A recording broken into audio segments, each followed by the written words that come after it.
maisha haya mpaka lini jamani ndugu zangu? Yaani huu ugumu wetu wa maisha tunatufanya kuwa hivi. Sasa maisha gani? Hebu angalia maisha tunayoishi sisi. Hela hatuna, ndio maana tunakaa humu. Sasa hivi tunanufurisha maisha yetu hivi kabisa hivi. Mwenyezi Mungu basi angenipa tu hata kidogo na mimi angalau kiasi cha pesa na mimi nikakaa hata sehemu nzuri. Sasa na maisha gani nayoishi jamani? Maisha gani nayoishi? Na alafu eti serikali imekaa kimya. Yaani hakuna hata mtu mmoja aliyokuja kunipa pole. Serikali imekaa kimya, mwenyekiti kakaa kimya. Yaani hata kuja kuangalia wananchi wake wameishi vipi na hii mvua ya jana usiku wamenyamaza kimya. Alafu akija wananchi oe. Mambo gani tunafanya?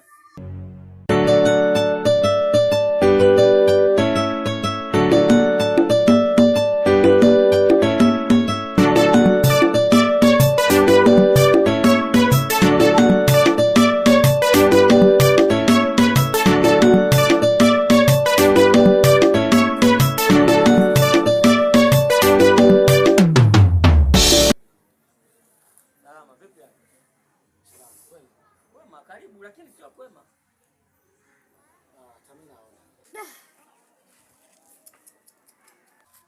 Pole sana kwa changamoto ambazo unazipitia. Nashukuru. Ujue nipo kule ofisini kwangu. Ndio. Nikapata tetesi. Bwana, kuna mwananchi wako mmoja kule ana changamoto kubwa, amebomokewa na nyumba. Lakini kitu kikubwa ambacho tunachokishukuru hajajeruhiwa, yani hajapata ajali yoyote zaidi ya nyumba yake. Mtoto wake mmoja amebomokea. Cha msingi na cha mfereji, fanya kadiri ya uwezo wako huku bondeni utoke. Sisi tutafanya changamoto zetu zote tukusaidia, lakini huku bondeni bwana utoke. Lakini ndugu yangu, hilo nalo ulisema ni sawa. Ila katika hichi kijiji chako, hichi kitongoji, watu mimi wananichukia sana. Watu mimi wanipendi, lakini uchawi upo. Yaani kuna namna gani vipi nafanyiwa mimi? Huu ni uchawi. Kwa sababu haiwezekani majumba yote haya hapa bomoke nyumba yangu mimi. Huu uchawi upo kwenye kijana. Sijakuja hapa uje kuwapa sifa mbaya majirani zako.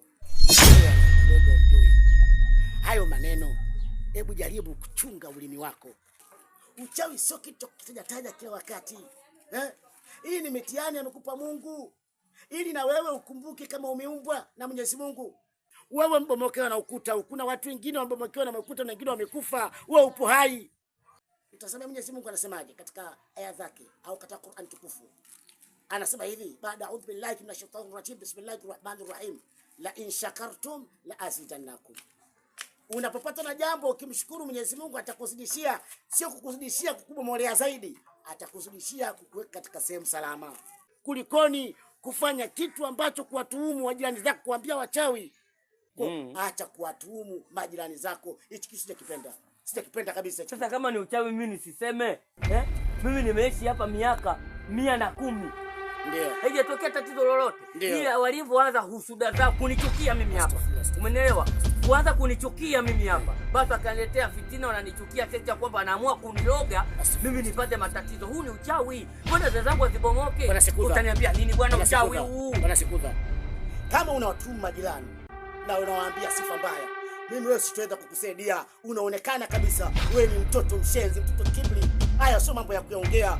Mimi nishaongea hapa, nimekamba nitafanya kila kitu, kwenda kwa mwenyekiti, kwenda kwa serikali wazangu, tulifanye mpango ile jambo. Wewe unaanza kuambia wachawi wenzako.